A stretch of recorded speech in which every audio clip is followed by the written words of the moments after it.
इसमें ईडी जांच कर रहा है और जो भी उसमें दोषीदार होंगे उनके ऊपर कार्रवाई होगी।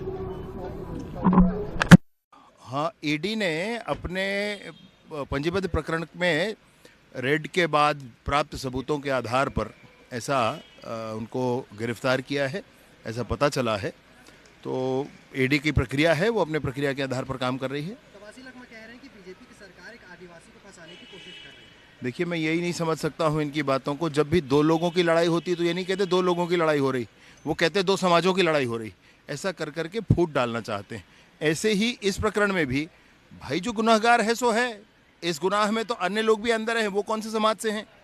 समाज को बीच में देखिए, तो छत्तीसगढ़ के आम लोग जानते हैं कि कैसे क्रिमिनल सिंडिकेट बनाकर लिकर स्कैम किया गया। शराब दुकानों में दो काउंटर चला करते थे, राज्य के राजस्व को चोट पहुंचाने का काम हुआ था। कैसे नकली होलोग्राम लगाए गए, इसकी भी जांच हो रही है, ये भी एक अलग विषय है। तो ईडी तो उसी पर कार्रवाई कर रही है। और छत्तीसगढ़ के आम लोग जब जानते हैं कि शराब में घोटाला हो रहा, तो ईडी को साक्ष्य नहीं मिलेगा, ये तो हो ही नहीं सकता है। और उसी प्रक्रिया में आगे बढ़ रही है इंक्वायरी में ईडी जो तथ्य पा रही है उसके आधार पर कार्रवाई कर रही है। लिकर स्कैम शराब घोटाले को लेकर लंबे समय से ईडी अपनी जांच की कार्रवाई कर रही है। पूर्व में भी कई लोगों की गिरफ्तारियां इस लिकर स्कैम में हुई है।